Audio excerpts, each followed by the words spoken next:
Professor, hey classmates, my name is Thane and my audience is going to be, my target audience is middle age, there's no gender specific, that are looking to lose weight, considered overweight. That's who I was 2 years ago, and I'm going to be communicating to them about artificial sweeteners and the label on artificial sweeteners, and how it affects our consumption and how we should ultimately look at artificial sweeteners. So follow me through this journey of this consumer report that I'm going to go over verbally, and I want to thank you guys for being here. So let me start off by saying that if you would have looked at my conveyor belt, and I've done this before as far as whoever's in front of me, you can notice as far as their diet routine.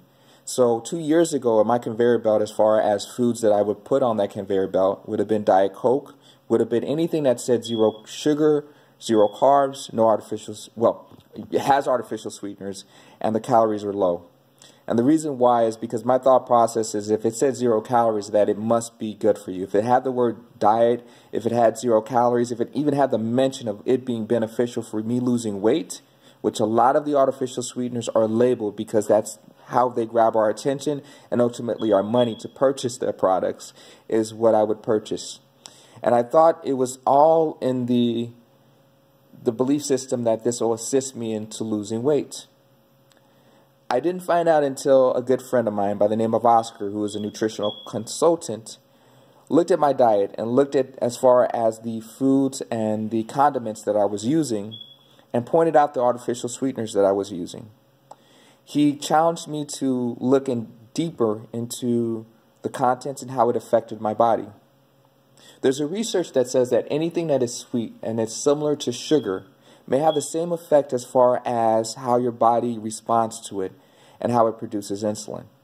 So that Diet Coke that tastes sweet, that pancake mix that says 0 sugar, can spike up your insulin just like sugar can and can cause you to be hungry. So if you've ever eaten, and this happened to me yesterday, a cookie, and then 5 minutes later you're hungry again, because I was surely hungry after I ate that cookie, you would understand that it didn't satisfy me.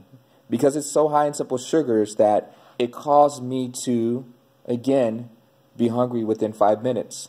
You can do this with anything that's an artificial sweetener as well. There are a lot of protein bars that are considered 0 sugar or low in carbs that utilize sugar alcohols or artificial sweeteners. And I feel the same way, where I can eat it. I'm like, well, I just ate a bar. Why am I hungry again? And 5 minutes later, you're hungry again. You'll also notice that through your energy levels. But there's another thing that happens, and this is just me, I can speak to myself, is when you see something that says 0 sugar, and I'm going to focus on that pancake syrup mix, and you see that it says 0 carbs, how do you utilize that pancake syrup? I know myself.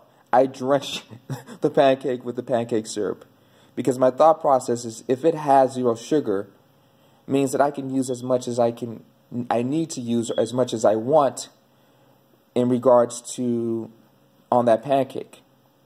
So another thing that insulin does, when you produce too much insulin or your blood sugar gets too high, there's a possibility that that can be stored in as fat.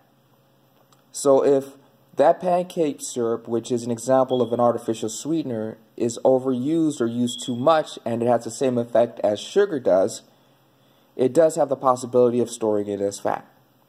Am I saying to not drink Diet Coke or that pancake mix or that milk syrup that says 0 sugar? No, enjoy it, but view it as you would view sugar.